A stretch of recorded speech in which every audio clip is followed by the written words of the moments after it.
नमस्कार विद्यार्थी मित्रों, कक्षा 10वीं विषय हिंदी पाठ्यपुस्तक स्पर्श पाठ 1 कबीर की साखियां, कबीर के पद, कबीर के दोहे। मार्च में जब नियमित रूप से कक्षाएं चल रही थी, कबीर की साखियों का हमने विस्तृत अध्ययन कक्षाओं में कर लिया है। ये वीडियो पुनरावर्तन हेतु यानी रिवीजन हेतु आप तक पहुंचाया जा रहा है। संक्षिप्त में हम कबीर के दोहों का अध्ययन करेंगे। तो आइए एक नजर डालते हैं कबीर के दोहों की ओर, कबीर के साखियों की ओर। पहला पद है, विरह भुवंगम तन बसे मंत्र न लागे कोई, राम वियोगी ना जीवे जीवे तो होगा। इस साखी के द्वारा कबीर जी कहना चाहते हैं कि विरह भुवंगम, भुवंगम का मतलब होता है सांप, विरह रूपी सांप।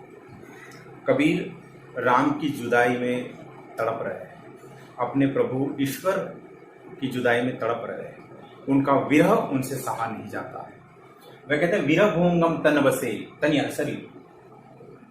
विरह रूपी सांप अब उनके मन में बस चुका है, उनके तन में बस चुका है। वो बार बार डंक मारता है, वो तकलीफ देता है, वो बेचैन करता है। तो विरह, राम की जुदाई अब कबीर से सही नहीं जा रही। तो कहते हैं कि विरह भुवंगम तन बसे मंत्र न लागे कोई। विरह रूपी सांप जो मेरे तन में बस चुका है, वो बार बार मुझे डसता है, तकलीफ देता है।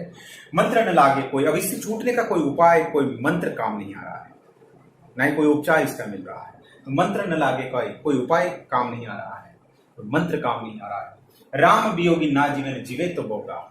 राम के वियोग में कोई जी नहीं सकता, अगर जी जाता है तो वो पागल तो कम से कम जरूर हो जाता है। यहां राम के प्रति अपनी अनन्य भक्ति प्रकट करते हुए वो कहते हैं कि राम के वियोग में कोई जी नहीं सकता, अगर जी जाता है तो वो पागल हो जाता है। दूसरा दोहा, निंदक नेड़ा राखिए आंगन कुटीर बंधाए, बिन साबण पानी बिना निर्मल करे सुहाए। निंदक, आलोचक हमारी गलतियां निकालता है बार बार, हमारी कमियां दिखाता है हमें बार बार। निंदक, आलोचक, नेड़ा पास, निंदक नेड़ा राखियां आंगन कुटीर बंधाए। कहते हैं कि जो आलोचक है, जो बार बार हमारी गलतियां निकाल रहा है, जो बार बार हमारी कमियों को हमें दिखा रहा है, ऐसे निंदक को हमेशा अपने पास रखना चाहिए। कहते हैं कि आंगन कुटीर बंधाए, हो सके तो उसे अपने आंगन में ही कुटिया बांध के रखना चाहिए। बिन साबुन पानी बिना निर्मल करे सुहाए। बिना साबुन और बिना पानी के ही वो आपके चरित्र को, आपके स्वभाव को पवित्र और निर्मल कर देगा। आपके स्वभाव को निर्मल कर देगा, पवित्र कर देगा। निंदक नेड़ा राखी, निंदक को हमेशा अपने पास रखना चाहिए। हो सके तो उसे अपने आंगन में कुटिया बांध के रखना चाहिए। वह बार बार जब हमारी गलतियां दिखाता रहेगा, हमारी कमियां दिखाता रहेगा, तो हम उसकी बातों पर ध्यान देकर अपनी कमियों को, अपनी गलतियों को सुधारते जाएंगे। और इस प्रकार वो बिना साबुन, बिना पानी के हमारे चरित्र को, हमारे स्वभाव को पवित्र कर देगा, साफ कर देगा। अन्य दोहा, पोथी पढ़ी पढ़ी जग मुआ, पंडित भयान कोई, एक के असिर पीव का पढ़े सुपंडित को। पोथी पढ़ पढ़ मुआ, जग मुआ, ये सारा संसार, किताबें पढ़ पढ़ के, पोथी पढ़ पढ़ के ये सारा संसार मर गया। न जाने कितने ही लोग किताबें पढ़ पढ़ के, ग्रंथ पढ़ पढ़ के मर गए।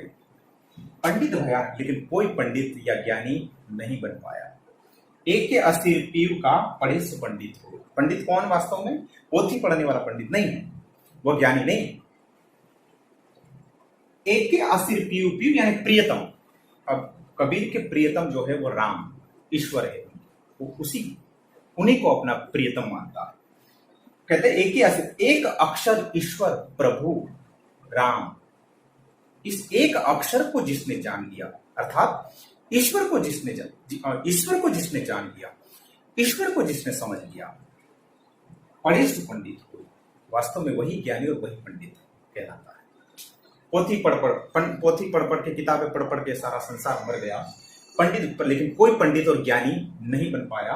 एक अक्षर, ईश्वर का एक अक्षर जिसने जान लिया, अर्थात ईश्वर को जिसने समझ लिया, वही वास्तव में सच्चा ज्ञानी और पंडित बन पाया है।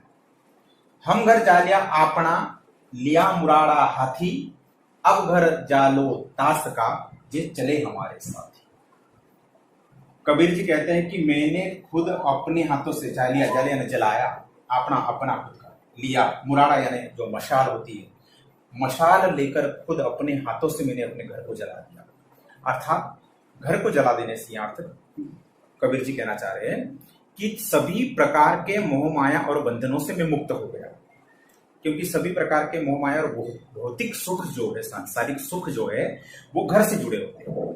इसलिए कबीर जी कहते हैं कि मैंने अपना घर जला दिया। घर जलाने का अर्थ है सभी प्रकार के मोह माया और बंधनों से, सभी प्रकार के लौकिक सुखों से मैं मुक्त हो गया, इस भौतिक सुखों से मैं मुक्त हो गया। अब घर जालो तस, क्योंकि वो कहते हैं कि जब तक मोह माया और बंधनों से आदमी जकड़ा रहेगा, तब तक ये भक्ति रूपी मार्ग पर बाधाएं लगातार आती रहेगी। इस भक्ति मार्ग पर मनुष्य नहीं चल पाएगा। इसलिए उन्होंने कहा कि घर जला दिया, सभी प्रकार के मोह माया बंधनों से मुक्त हो गया, अब मैं निश्चिंत होकर इस भक्ति के मार्ग पर चल सकता हूं जहां मुझे ईश्वर प्राप्ति होगी। अब घर जालो तास्त का, ये चले हमारे साथ। और वो कहते हैं कि जो हमारे साथ इस मार्ग पर चलना चाह रहा है, जो ईश्वर को प्राप्त करना चाह रहा है, चलो अब उनका भी घर जला देते हैं, अर्थात उनको भी सभी प्रकार के मोह माया और बंधनों से मुक्त कर देते हैं, ताकि वो भी हमारे साथ इस मार्ग पर आगे बढ़ सके। हम घर जा लिया, मैंने अपना घर जला दिया, खुद अपने मशाल लेकर मैंने अपने हाथों से अपना घर जला दिया, अर्थात सभी प्रकार के मोह माया और बंधनों से मैं मुक्त हो गया। अब इस भक्ति के मार्ग पर जो हमारे साथ चलना चाह रहा है, उसे भी अपना घर जलाना पड़ेगा, अर्थात अब सभी प्रकार के मोह माया और बंधनों से मुक्त होना पड़ेगा। इसलिए कहते चले हमारे साथ, जो हमारे साथ चलना चाह रहा है उसके भी घर को जला दिया जाए। अन्य दोहा, ऐसी वाणी बोलिए मन का आपा होए, आपा यानी अहंकार, अपना तन शीतल करे औरन को सुख हो। मनुष्य की वाणी, मनुष्य की भाषा कैसी होनी चाहिए? हमेशा मधुर शब्दों का प्रयोग करना चाहिए, नम्रता पूर्वक दूसरों के साथ व्यवहार करना चाहिए, भाषा में एक मिठास होनी चाहिए, जिससे वाणी का महत्व बताया हुआ है। वाणी का महत्व बताते हुए ये कहते हैं कि वाणी में अगर मधुरता है, अगर मिठास है, तो व्यक्ति शत्रु को भी अपना मित्र बना सकता है। वाणी में अगर कड़वाहट है, वाणी में अगर कठोरता है, तो वो अपने मित्र को भी शत्रु बना सकता है। कहते हैं कोयल का को देत है, कौवा का से लेत, मीठी वाणी बोल के जग अपना कर ले। न कौवा किसी से कुछ लेता है, न कोयल किसी को कुछ देती है, लेकिन मीठी वाणी से, कोयल की मीठी वाणी सबको अपनी ओर आकर्षित करती है, जबकि कौवे की कर्कश आवाज कोई पसंद नहीं करता है। तो यहाँ मीठी वाणी का महत्व, मधुर शब्दों का महत्व उन्होंने बताया। कहा कि ऐसी वाणी, ऐसी भाषा का प्रयोग करना चाहिए, ऐसी वाणी बोलनी चाहिए मन का आप, कि मन का सारा अहंकार मिट जाए, अपना तन शीतल करे औरन को सुख होए। मीठी वाणी बोलने से बोलने वाले को भी सुख और शांति और आनंद का अनुभव होता है, और शीतलता की अनुभूति होती है। औरन को सुख होए, सुनने वाले को भी शांति मिलती है, सुनने वाले को भी शीतलता की अनुभूति होती है, और बोलने वाले को भी सुख प्राप्त होता है।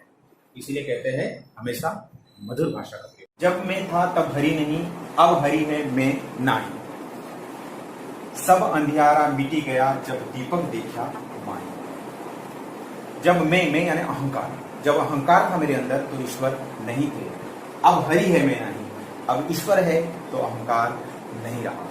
सब अंधियारा मिट गया जब दीपक देखा माही। मेरे अंदर जब भक्ति रूपी दीपक जला, मैंने उस ईश्वर को जान लिया, मैंने अपने तन में बसे उस ईश्वर को समझ लिया, यानी जब मुझे आत्मज्ञान हो गया, तब अज्ञानता का सारा अंधकार मिट गया। कहते हैं कि अहंकार था मेरे अंदर, जिसके कारण, उस अहंकार के कारण मैं ईश्वर को नहीं देख पा रहा था। मेरे तन में बसे, मेरे मन में बसे उस ईश्वर को मैं अहंकार के कारण नहीं देख पा रहा था।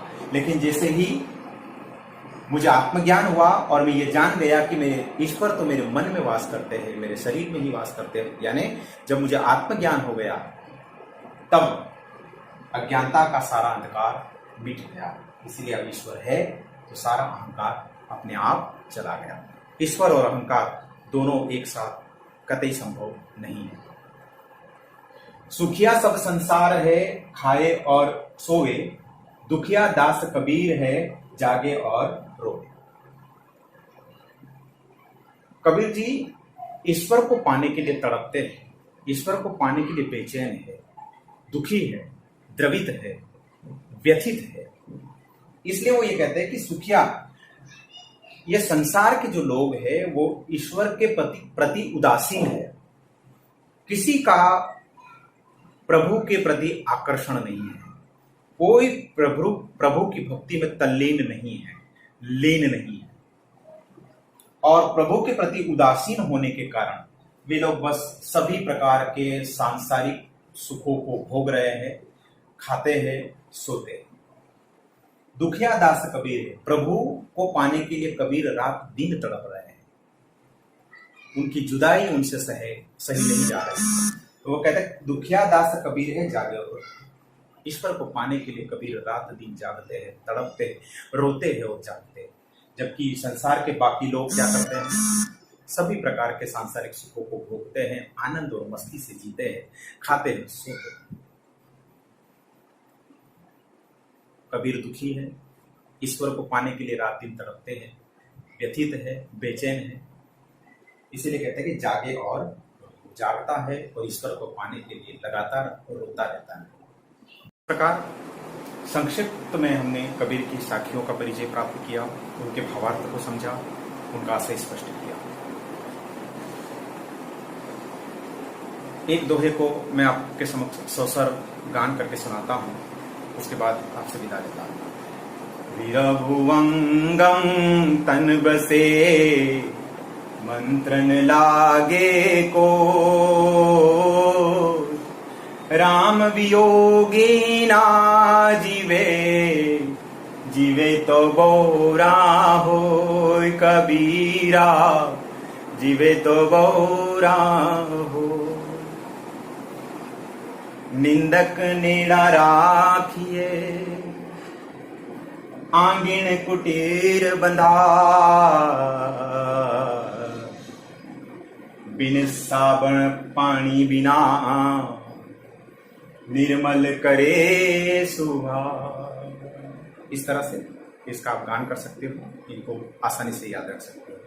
फिर एक नए प्रकरण के साथ मुलाकात होगी बहुत जल्द, तब तक के लिए नमस्कार।